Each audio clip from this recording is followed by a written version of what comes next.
The Star Wars experience can be summed up by a famous 6-word phrase. Where did it go so wrong? In this video, that's precisely what I intend to find out. If you had told someone at the end of the 20th century that Star Wars would be totally irrelevant in pop culture within 25 years, they would have found the idea inconceivable. Such a scenario would require a level of negligence and mismanagement worthy of a federal investigation.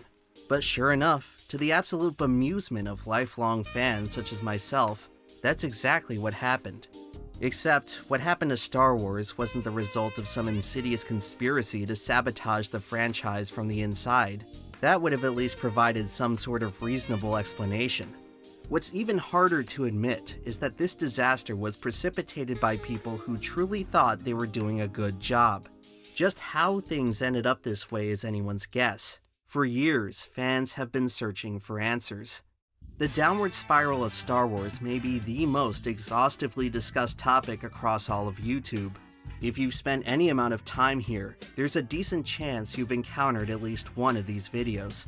This seemingly unending ocean of grievances is all trying to accomplish the same thing, a task I've decided to call the Star Wars autopsy, in which the disillusioned attempt to diagnose the precise point at which the system failed. For some fans, there's no justice in simply accepting defeat. They must comb through every painstaking detail of these doomed films in order to salvage at least some sense of closure. It's clear that many out there find this line of work to be quite necessary. Critical reviews of the franchise have never been more popular. It's not a stretch to say that a few folks have probably been able to pay off their mortgage by making them, but for every video you see complaining about Star Wars today, each can trace their lineage back to one common ancestor. A long time ago, an old master posted what I considered to be the most influential film review in the history of the internet. Even if you haven't seen it, you've probably seen something that was inspired by it. In fact, pretty much every long-winded video essay on modern YouTube owes their existence to this ancient relic. And yet, in the countless years since, no other review has managed to surpass its powers of persuasion. If there was ever a video that can truly explain to us what went wrong with Star Wars, this is the one. And sure enough, in the midst of his magnum opus, the creator offers us the answer. This is the moment when the Star Wars saga is now damaged totally beyond repair. When I was younger, I didn't quite understand what he meant by this. Why would he choose this scene in particular? I used to think it had to be some elegant, sophisticated revelation that went over everyone's head. But eventually, as time went on, it all started to make sense. The solution is quite simple, really. I mean, just look who it is.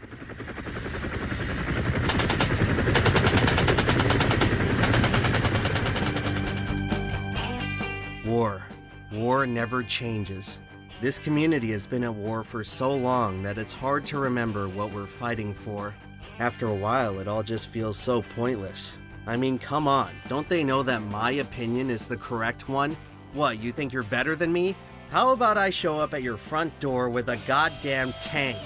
Maybe to understand the nature of war, we need to study it at the source. This video is sponsored by War Thunder, the most comprehensive vehicle combat game ever created, featuring over 2,500 unique war machines from 10 major nations. Climb aboard a historic selection of tanks, jets, and ships as you tactically crush your foes on the battlefield. And unlike the case with certain films, these designs are actually faithful to the source material.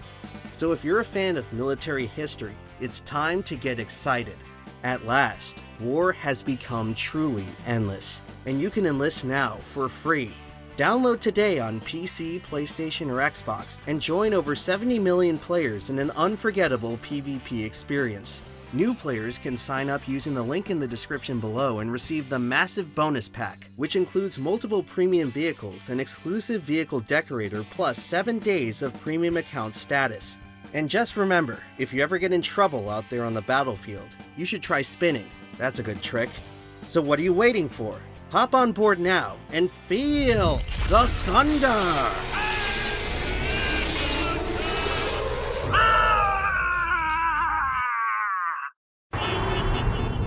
Alright folks, we're taking a quick field trip to the movies, and today is our lucky day, because you wouldn't believe what just came out in theaters. See, it can be gross. Income is exactly right. Very well done. Yes. I may have gone too far in a few places.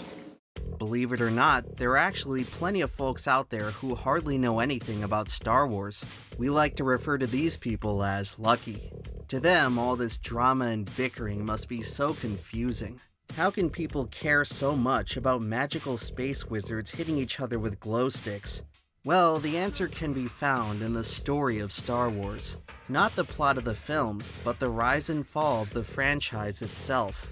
The whole experience can essentially be described as a tragedy in 3 acts, each representing a distinct era of the Star Wars filmography. Our story begins with the original trilogy, which produced arguably the greatest success story in the history of Hollywood. These movies didn't just capture the hearts and minds of the masses, they were a remarkable achievement in the art of filmmaking. Their unique combination of music, storytelling, and visual effects were unmatched by any other blockbuster to that point. After setting box office records, they left behind a cultural milestone, influencing a generation of artists and filmmakers to rethink what was possible. On the opposite end of the spectrum, we have the most recent batch of movies. Somehow Palpatine returned. The sequel trilogy represents pretty much the complete antithesis of the originals. They can be described as nothing more than a pile of corporate slop completely devoid of the slightest morsel of imagination. This hideous abomination is an insult to the very idea of cinema, and has forever condemned the Star Wars brand to a dark oblivion from which it can never escape. The trauma inflicted by this sadistic filth often makes me wonder if we'd have been better off if Star Wars never existed. I see no subjectivity in this assessment, and consider anyone who legitimately enjoys this crime against humanity to be guilty of a tremendous personal shortcoming. Those who continue to defend such a travesty need to be locked away in a padded cell and studied for scientific purposes. Fortunately for today's video, we're not going to be talking about this trilogy. As far as we're concerned, this is simply how the story ends. What was once good is now evil. Somewhere along the way, this franchise was tragically tempted to the dark side. You can't say you didn't see it coming, because this is a story that Star Wars fans already know all too well. In between the originals and the sequels, you'll find the prequels, the part of the franchise where things get strange. While Disney ended up sinking Star Wars for good, many will say that the brand was already treading water long before the evil empire ever got their hands on it. The sequels may have sent the franchise into a nosedive, but the situation they inherited wasn't exactly ideal. What a piece of junk! Essentially, Disney dropped the ball and watched it shatter into a million pieces, but they weren't the first to fumble it. As it turns out, the trouble for Star Wars began a bit further upstream. Even before the prequels existed, they were already on shaky ground. When the rumors of a new trilogy began swirling, many expected the story to pick up where it left off and feature the same iconic characters that fans already knew. However, it was eventually revealed that the upcoming films would serve as some kind of grand origin story for the existing saga. Immediately, this put the franchise in an awkward spot, where the chronology of the story now differed from the order of release. Even as a kid, I remember being annoyed by this, and continually having to waste time correcting people how Star Wars Episode 1 isn't the same as the first Star Wars. Needless to say, this confusing semantic dilemma was many people's first impressions of the prequel trilogy. Eventually though, the sheer hype of a new Star Wars would drown out any feelings of apprehension. In the winter of 1998, fans got their first glimpse of the saga's gallant return to the big screen. The Phantom Menace. Across the history of cinema, there had never been a more highly anticipated release. People were lining up for tickets a month before they went on sale. You even had fans paying full admission to random movies just so they could rewatch the trailer. The immense fanfare for this movie was a spectacle that will never again be replicated, and there's a good reason for that, because it wasn't long before all the hype came crashing down.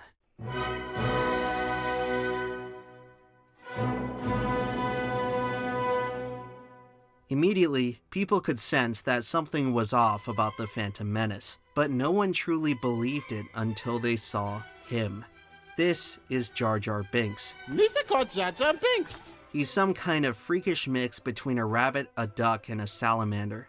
He's about 6'5" and looks like he's gonna trip over himself at any moment. He speaks in broken English with a pretty thick accent, which makes it difficult to understand anything he's saying. This wouldn't be too big of a problem if he didn't enjoy talking so much. It's a long hotel. Better dead here, No, not dead in the You cold. The ability to speak does not make you intelligent. You see, Jar Jar's presentation in this film is not exactly subtle. From the moment he's introduced, his presence is an almost non-stop assault to the senses. He steals your attention in the way an alarm clock does. Time is at 12 or 1 p.m. The thing's just too disruptive to ignore no matter how much you try. For some reason, the character has to almost constantly be doing or saying something goofy and nonsensical. His bizarre eccentricities are so obtrusive that they become overbearing. Surely this must be some one-off gag. I mean, really, there's no possible way that this walking distraction is gonna stick around for the entire movie, right? When I finally rewatched The Phantom Menace, I wasn't prepared for just how pervasive Jar Jar is within the overall product. Everyone more or less remembers the lowlights, but they failed to take into account the sheer totality of just how much the character is shoehorned into the plot. Before the film came out, audiences were primarily intrigued to see promising new characters like Darth Maul and Mace Windu, in addition to returning fan favorites like Yoda and Palpatine. What nobody realized is that a talking cartoon would end up with more screen time than all of them combined. In fact, Jar Jar spends more time on screen than all but 4 characters in the entire film. He is practically omnipresent, traumatizing viewers as a ticking time bomb of annoyance. The worst part is, there is practically no justification for why Jar Jar needed to be included at all. His impact on the plot is virtually non-existent, and he seems to hang around the main cast purely out of circumstance. The movie tries to handwave this with some throwaway line about a life debt. He owes me what you call a life debt. But that doesn't explain why Jar Jar has to be physically alongside the heroes at all times. He offers them no real tactical advantage. In fact, he's more of a liability than anything. It's unclear whether anyone else even likes him, so why is he here? You're telling me that one of the most obnoxious characters in the history of cinema was unleashed into the Star Wars canon for seemingly no reason. The decision to do this is simply astounding. It would be the equivalent of putting a minion in Lord of the Rings. I mean, you've got to be kidding me. Who is responsible for this? The prequel trilogy speaks of a prophecy centered around a powerful figure who tragically betrays everyone who loves him. This prophecy could just as easily describe the very man who imagined it. This is George Lucas, otherwise known as the father of Star Wars. He's the type of filmmaker you don't really see anymore, an auteur. Someone who exercises influence over every aspect of production. Directors like him were integral to the new Hollywood movement of the 60s and 70s, during which individual artists were granted unprecedented control over studio budgets. The result of this era was a creative explosion of new ideas which pushed the boundaries of what was possible in cinema. It was a period of edgy and subversive counterculture, stories with dark themes, complex protagonists, and unresolved endings. These were the conditions that produced George Lucas, who was yet another ambitious young rebel at war with the evil empire. Sooner or later, he would embark on his most ambitious project yet. The production that followed was nothing short of disastrous. A near constant string of mishaps delayed the project by months. Lucas was evidently hard to work with, leading to frequent bickering with the cast and crew. Much of the talent quickly lost faith in the movie, expecting the whole thing to be one big failure. The last hope for the film was to be miraculously bailed out by the editing and special effects departments. But lo and behold, when the dust settled, George Lucas found himself at the helm of an accidental masterpiece. In only 9 days, Star Wars has grossed more money than any movie in history. People can see it a dozen times or 24 times because it doesn't matter that you know the story. You still have the sound and light, the effects, the explosions. It's just a never-ending visual delight. Star Wars was so successful that it ultimately brought about the end of the era which helped inspire it. All of a sudden, the film industry had opened its eyes to the value of the blockbuster, which ushered in the beginning of Hollywood's franchise business model. George Lucas had single-handedly struck it rich by holding on to the film's merchandising rights, a decision that would end up being worth billions. In the span of about 10 years, the scrappy iconoclast had gone on to define the very institution he was fighting against. He had reached the absolute pinnacle of his domain, where he was hailed as a cinematic god. The brilliant luster of the Star Wars brand would completely overshadow whatever cracks lay in its foundation. Lucas's competence as a filmmaker was never really questioned. Everyone just assumed that whoever made the most money off Star Wars was exclusively responsible for its success. It simply made for a better story that one guy had created the whole thing. This mythology seemed to extend all the way to the top brass in Hollywood, as Lucas was granted near unlimited creative authority over the new trilogy. This approach differed greatly from the originals, which were largely a collaborative effort. In hindsight, the warning signs should have been clear, but no one wanted to listen. A new Star Wars film would have a tough act to follow for sure, but I don't think anybody ever anticipated that it would be flat out bad. There's no way it's going to be a disappointment. Thumbs way down. You didn't like it? No, I think I deserve a public apology from George Lucas. Unfortunately, I found that because it was so visual, a lot of the human element and the story got pushed out of the frame. The disappointment of The Phantom Menace is a truly baffling turn of events. Everyone was left to wonder how you could possibly screw up such a sure thing. Fortunately, they wouldn't have to wonder for long. Perhaps the most interesting Star Wars film to come out of 1999 was not the one in theaters. The Phantom Menace DVD would feature the now infamous behind-the-scenes documentary. The footage within is almost haunting. It's as if you had a camera crew following around the creators of the Hindenburg. Just a few minutes in, George Lucas utters a line that he would never be allowed to live down. Jar Jar is a key to all this. If we get Jar Jar working, because he's a funnier character than we've ever had. It's not exactly clear what he meant by this, whether he's referring to the scene, the movie, or the franchise as a whole. Whatever the case, it's apparent that the rise of Jar Jar Binks was no accident. In fact, the character soaks up a great deal of focus in the documentary as well. As far as the crew were concerned, they were all bearing witness to history in the making. For as much of a joke Jar Jar would eventually become, it's often forgotten just how much of a technical marvel this character was. While today we're used to seeing fully CG characters integrated into live-action films, Jar Jar earned the distinction of being the very first of his kind. It was a crowning achievement for Industrial Light and Magic, the special effects company that George Lucas founded specifically for the Star Wars films.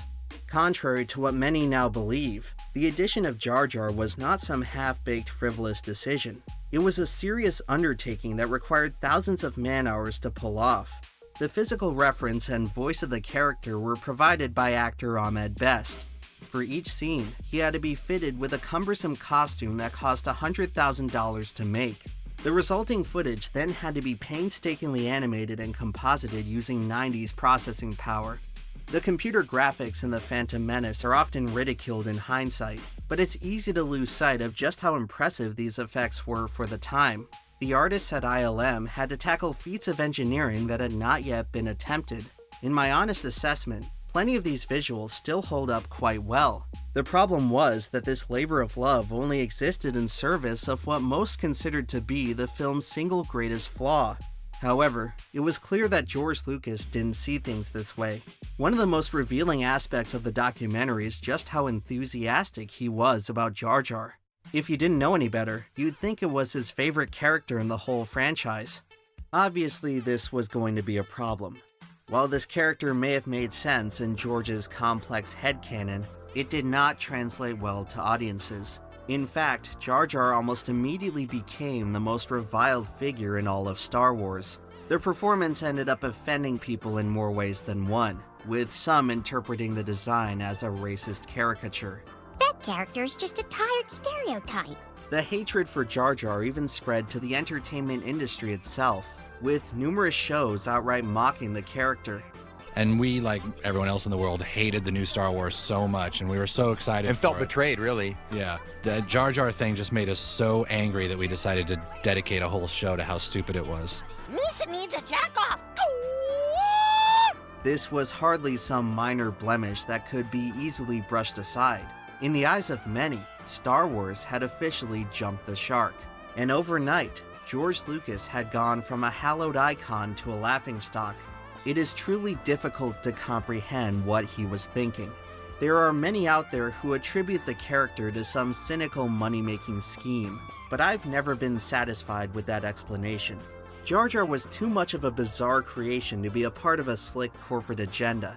If you ask me, the answer can be found in George's relationship with Star Wars itself. People tend to assume that since the franchise went on to such mainstream appeal that it was always designed to do so. However, looking back now, I no longer see that as the case. Upon closer inspection, Star Wars comes off far more as a deeply personal vision, which is especially apparent in the prequels. These films are littered with Lucas's own individual fascinations, from military history to auto racing to classic 1950s Americana. I think that when he finally unlocked total creative control over Star Wars, nothing was stopping him from treating it as his own private wonderland of amusement. It's no secret that the franchise took heavy inspiration from plenty of other cinematic greats that came before it. Throughout his rise to prominence, Lucas always maintained an appreciation for the history of show business. The concept for Jar Jar was designed as an homage to vaudeville and Hollywood's silent era, whose works were defined by slapstick comedy.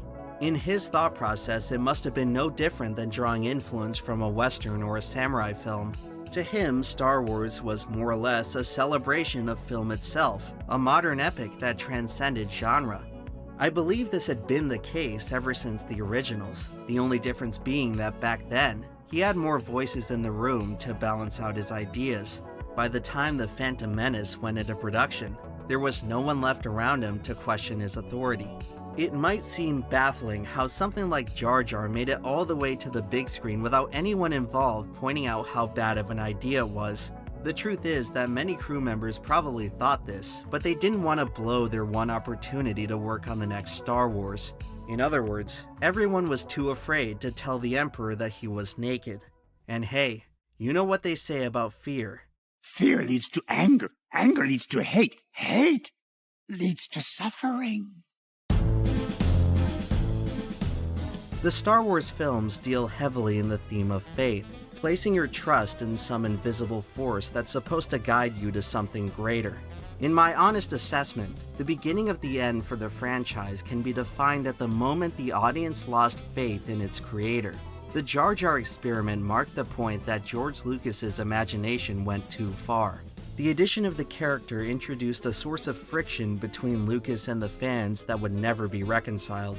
Many started to believe that the franchise had been mishandled to the point that his interpretation of it no longer mattered.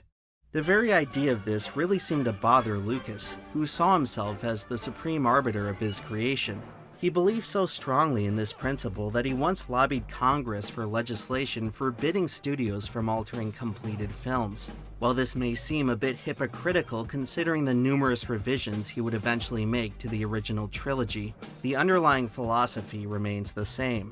When it comes to Star Wars, King George has the final say. As far as anyone else is concerned, his word shall be treated as gospel. But what happens when the rest of the congregation decides that they no longer agree with the Holy Scripture? Well, you end up with a bunch of separatists. This is getting out of hand. Star Wars has always attracted nerds. This was very much the case in 1999, except back then, being a nerd wasn't the endearing personality quirk that we see it as today. This was a time when being openly nerdy was a brutal experience that would condemn you to a lifetime of torment and bullying. Your only refuge would be to immerse yourself in escapist geek culture with all the other rejects who didn't fit into the rest of society. Back then, something like Star Wars was all you had, and no matter how many people told you it was dumb and lame and childish, you stuck with it, because it added value to your life in a way that nothing else could. Now imagine that all of a sudden, the newest installment of your favorite franchise adds a character that makes the whole thing look dumb and lame and childish, and then to have the guy responsible for it all essentially tell you to grow up for not liking it. Which the movies are for children, but they didn't want to admit that. You'd probably have to start asking yourself some serious questions. Jar Jar Binks was far from the only problem with The Phantom Menace, but he did make for the perfect scapegoat, the manifestation of grief for a generation who lost a meaningful part of themselves. It wasn't long before the feelings of betrayal boiled over into something truly foul. At last, it was time for the apprentice to confront the master. These days, it's difficult to convey the extent to which people hated Jar Jar. This all took place in the early days of the internet, before everyone so freely shared their opinions with the rest of the world. There's not much of a paper trail documenting just how bitter people were about it, and while we can no longer witness the true hostility of the moment, we can observe the effects it left behind. Sometime in the year 2000, a mysterious tape began making its way around Hollywood. An unknown editor had produced an alternate cut of The Phantom Menace which sought to correct the mistakes of the official release. The alteration, known as the Phantom Edit, ended up removing about 18 minutes of footage from the original, much of which involved what the creator referred to as Jar Jar antics. The tape would eventually circulate to plenty of influential people in the industry, with many considering it to be an improvement. In a rather humiliating turn of events, Lucas's grand vision had been bested by a bootleg copy. The spirit of removing Jar Jar seemed to carry over to the rest of the trilogy. After being inescapable in The Phantom Menace, his role would be diminished to almost nothing in the next two installments. It's hard to say whether the studio or Lucas himself decided to pull the plug, but the experiment had clearly failed. To add insult to injury, the films seemed to be better received the less Jar Jar was in them. While it eventually improved down the stretch, the prequel trilogy would mostly be seen as a disappointment. It had its moments here and there, but it could never really overcome the stigma of that first movie. This effect was evident in the steep drop-off in revenue between Episode 1 and 2. There must have undoubtedly been a significant chunk of the audience who saw Jar Jar and decided not to return for what came next. It had become patently obvious to everyone involved that the franchise needed to move on without him. And so, over the next few years, the character gradually disappeared from merchandise and promotional material for the brand. He would be noticeably omitted from any cover art relating to subsequent re-releases of The Phantom Menace. He was almost entirely excluded from the deluge of 2000 Star Wars spin-off media as well, only really appearing in the LEGO Star Wars games and the 2008 Clone Wars series, a performance that is rarely ever discussed. By most accounts, Jar Jar's presentation was far more tolerable here, as he unsurprisingly felt more at home in a cartoon. Ahmed Best even returned to reprise his role, although at this point, the job was far from smooth sailing. Midway through the first season, Best would abruptly leave the production. In the years since, the actor has opened up about his personal struggles with being attached to such a hated character. Decades before the modern horror stories of toxic behavior from the Star Wars audience, Best would be the first to experience the truly vicious side of the fandom. The relentless backlash ended up taking a serious toll on his mental health. At times, he even found himself losing the will to live. It is profoundly tragic how a character designed to entertain the world was ultimately responsible for such an ugly situation.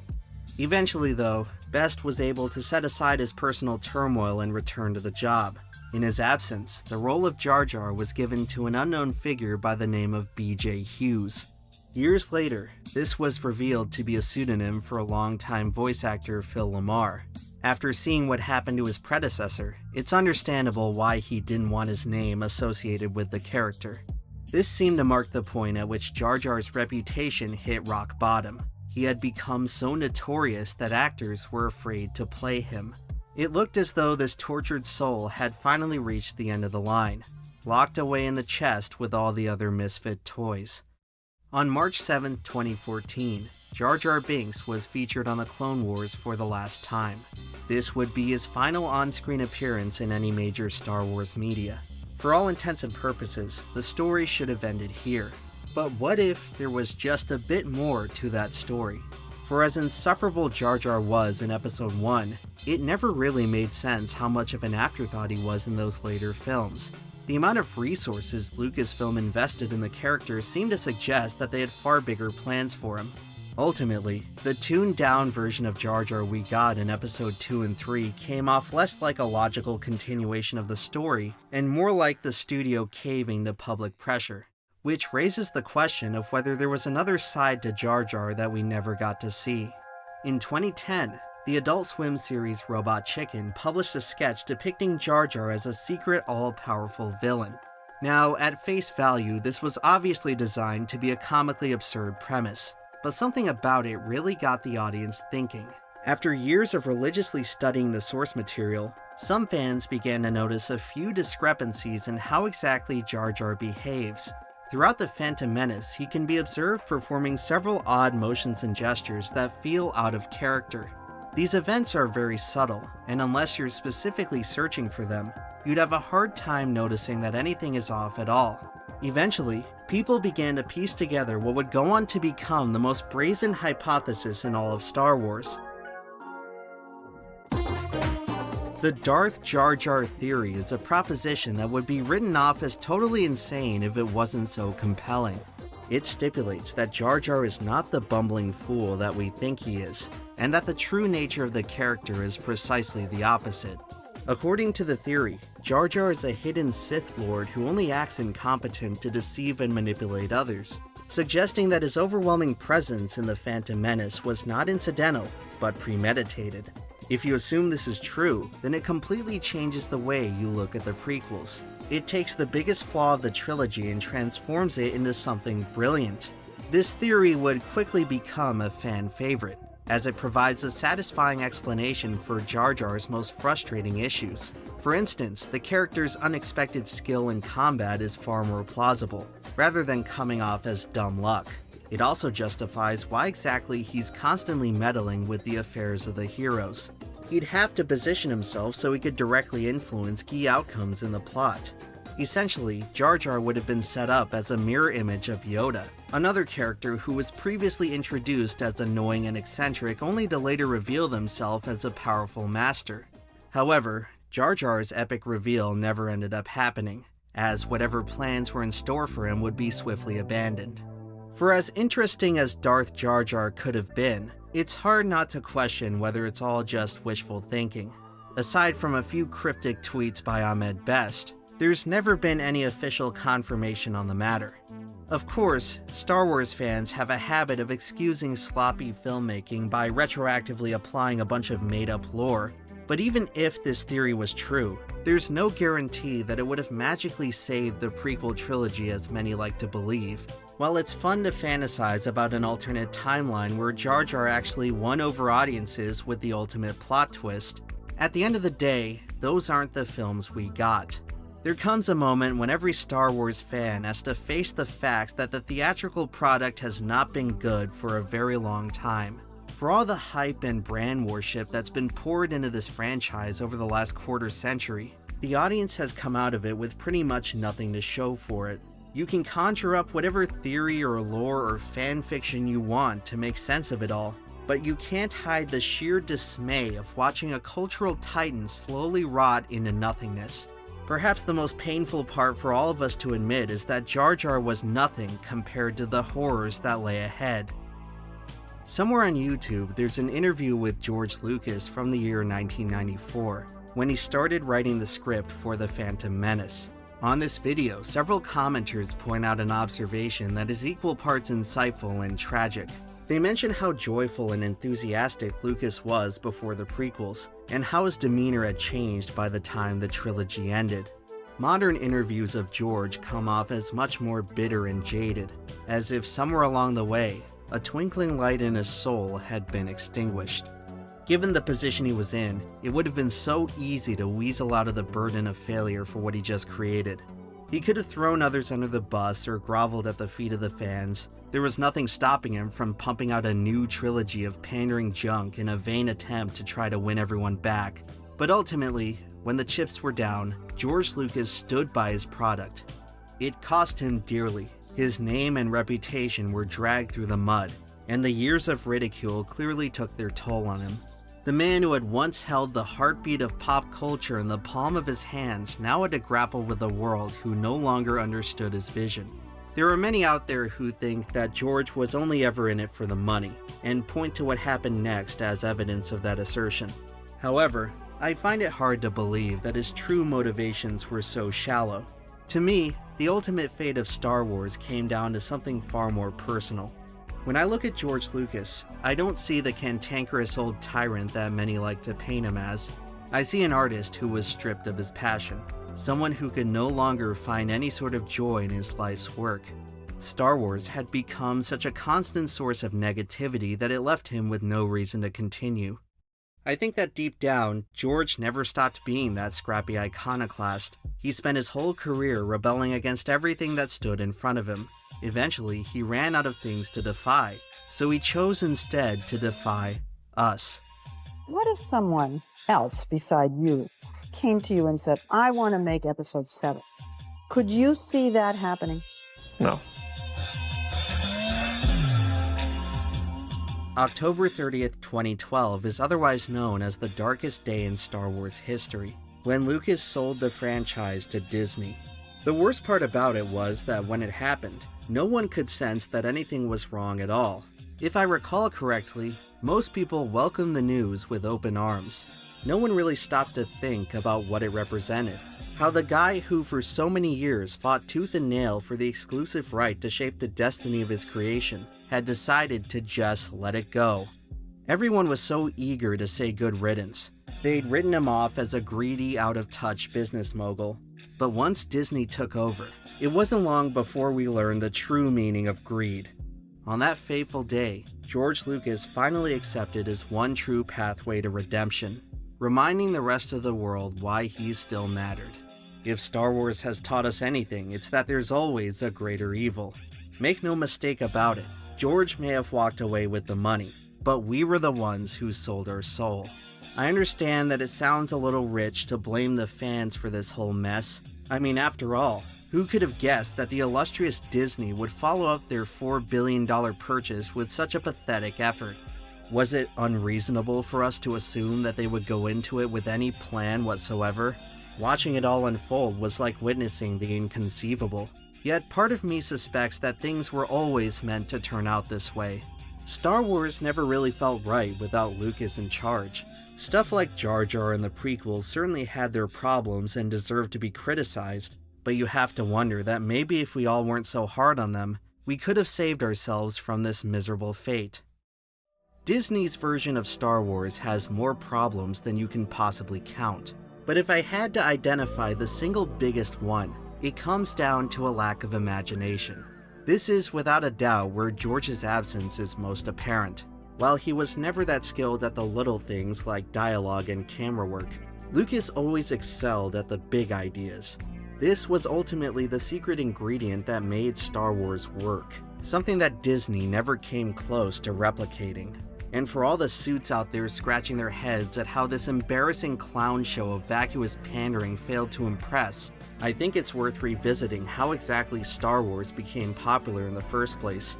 The franchise has been inept for so long that many now attribute its initial success to one big fluke. However, the sheer impact that those original films had on people cannot be dismissed. The outpouring of love and reverence they evoked was surely no accident. This response was pure and spontaneous, unencumbered by any delusions of nostalgia or fandom. It was a sensation experienced by ordinary people no different from you and I, one that was reproduced across the globe, regardless of language or nationality. The success of these movies transcended any sort of technical expertise in filmmaking.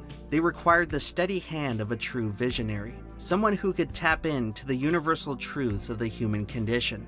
Star Wars was not some arbitrary parade of heroes, villains, and special effects. It had profound things to say about the nature of destiny, spirituality, and salvation.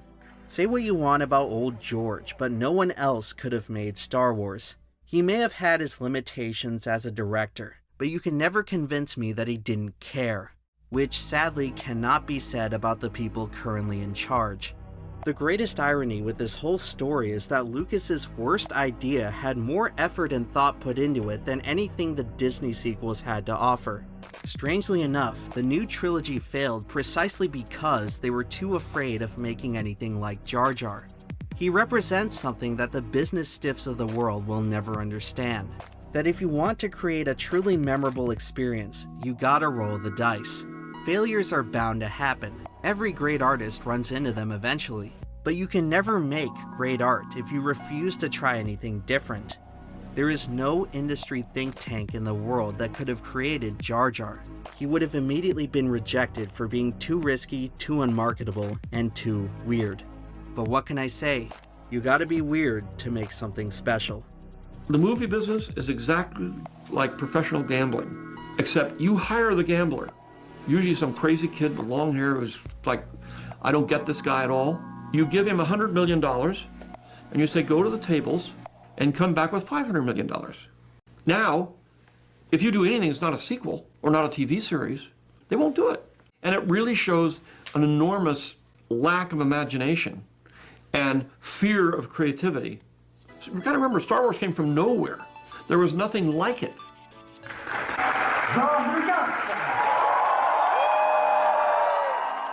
Just a few months ago, George Lucas was invited to speak at the Cannes Film Festival. He received a standing ovation. It's been a long and winding road to get here, but at the end of it all, it's nice to see the old master come out on top. I wish I could say the same for the franchise he left behind. It hurts my soul to see what's become of it. The truth is that I don't really consider myself a Star Wars fan anymore. At this point, there's really nothing left to love. What we're seeing now are the last smoldering embers of a great blaze that was lit long ago. And although we can no longer experience the warmth, we can at least appreciate the man who provided that original spark. The modern age of the internet has not been kind to Star Wars, but remarkably, it has been much kinder to Jar Jar Binks. The generation of children that Jar Jar was designed to appeal to has since grown up, and the hostility toward the character has gradually faded away. With each passing year, there seems to be a growing number of people who find him to be, dare I say, entertaining. After a decade plus of getting to know the minions, it's safe to say that Jar Jar no longer feels so outrageous. In a turn of events that would have seemed impossible 25 years ago, the most reviled character in Star Wars history is now fondly remembered as a sign of better times. The character has become popular enough that he's being brought back from the brink of extinction. Later this year, we will witness the first official appearance of Darth Jar Jar. Lisa going to hurt you, sir. Darth Jar Jar? With Ahmed Best returning once again to play the version of the character that never was. This time around, he can finally take pride in knowing that the audience will actually be happy to see him for once. Again, it's like poetry, so if they rhyme. It took a new generation and the death of a franchise, but George Lucas ended up being right about Jar Jar all along. He may not have been the best character. In fact, you'd have a hard time finding a single thing about him that's remotely good. He's not well designed or well written. He doesn't say anything cool or sensible. He's not charming, he's not elegant, he's not even really that necessary. But he is the key to all of this.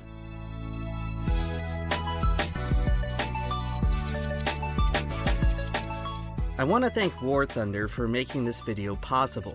Be sure to check the link in the description to collect your free bonuses. Sponsorships like these help support the channel, as well as donations from viewers like you.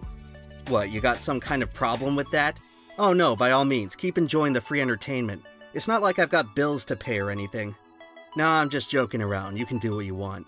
I'm honestly just glad you're still listening at this point. You know, the people that really bother me are the ones that clicked off about 20 seconds ago. Joke's on them, they missed this epic little Easter egg. See what I did there? It's like a cheeky, self-referential post-credit scene, like all the Disney action movies have. Pretty cool, huh? You don't think it cheapens the dramatic weight of the ending too much, right? Oh god, that would really suck. To have this fully written professional script just to throw it all away at the end with a bunch of millennial-sounding hogwash. Alright, you know what? The sponsor made me do it, okay? What do you want me to do? Just cut into the credit sequence and leave? Talk about awkward.